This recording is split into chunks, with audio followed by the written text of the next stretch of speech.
కేటీఆర్ గారికి, అదేవిధంగా హరీష్ రావు గారికి ఏదో పిచ్చి కుక్క కలిసినట్టు నాకు అనుమానం వస్తున్నది.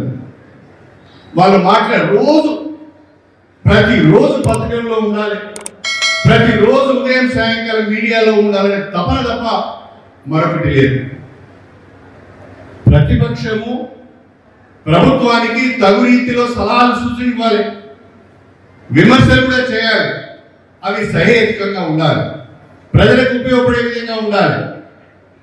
10 సంవత్సరాలు ఈ రాష్ట్రంలో అధికారాన్ని వెలగబెట్టి తెలంగాణ వనరులను కొల్లగొట్టి వేల ఎకరాల భూములను ధరణి అడ్డం పెట్టుకొని దోచుకొని వేల కోట్ల ఆస్తులను కూడబెట్టుకొని ఈరోజు శుద్ధపూస లెక్క మాట్లాడుతున్నారు.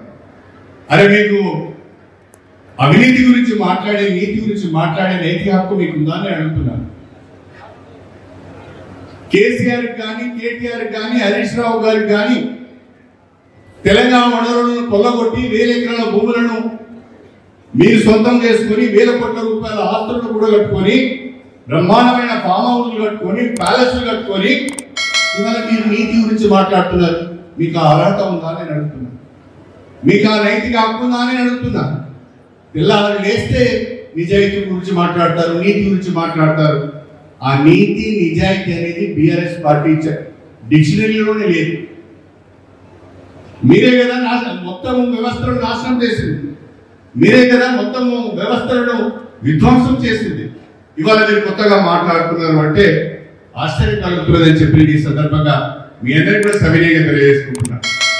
వాళ్ళు చేసిన విధ్వంసం, వాళ్ళు చేసిన అవినీతి, వాళ్ళు చేసిన అక్రమాలు కుటుంబాన్ని మొత్తం తెలంగాణ కుటుంబం గుప్పిట్లో పెట్టుకున్నారు. కాబట్టి ఇది ఏదో ఒక రోజు వీళ్ళ పాపం పడుతుంది, వీళ్ళు ప్రజల ముందుకు రావాల్సి వస్తుందని తెలిసే నేను బీఆర్ఎస్ లో ఉంటే ఆ బురద నాకు కూడా అడుగుతుంది, ఆ పాపం నాకు కూడా అడుగుతుందని నేను బయటకు వచ్చానని చెప్పి నేను ఈ సందర్భంలో తెలియజేస్తున్నాను. నువ్వు ప్రజలను మోసం, దేశాన్ని మోసం, పార్లమెంట్ను మోసం, సోనియా గాంధీని మోసం, అందరినీ మోసం చేసినావు. ఈ ప్రభుత్వాన్ని, రేవంత్ రెడ్డి గారిని నేను సూటిగా అడుగుతా ఉన్నా. దీని మీద నేను బహిరంగ చర్చకు సిద్ధం. ముఖ్యమంత్రి గారు ఎక్కడికి రమ్మంటారో చెప్పండి. రేపు డెఫినెట్గా వీఆర్ రెడీ టు స్పీక్. నువ్వే చెప్తున్నావు మేము గొప్పగా చేసినామని. ఎక్కడ గొప్పగా చేసినా? ఇప్పుడు నేను ఈ పాయింట్స్ అన్ని రేజ్ చేసిన. Please answer my questions. నేను నా వ్యక్తిగతం కాదు.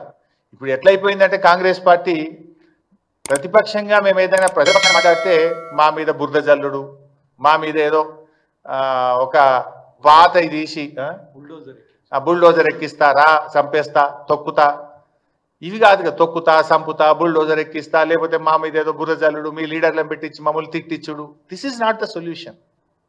If you are fair, come on, let us discuss. I'm ready for open discussion. ఏ టీవీ ఛానల్ కూర్చుందామా, ఎక్కడ కూర్చుందాం చెప్పు, సెక్రటరియట్ రమ్మన్నా నేను వస్తా. పెట్టు, ఆల్ పార్టీ మీటింగ్ పెడతాను మాట్లాడినావు మూసీ మీద. మేము మాట్లాడితే yes we're ready to come and discuss అని చెప్పినాం. కేటీఆర్ గారు చెప్పారు, నేను కూడా చెప్పాను.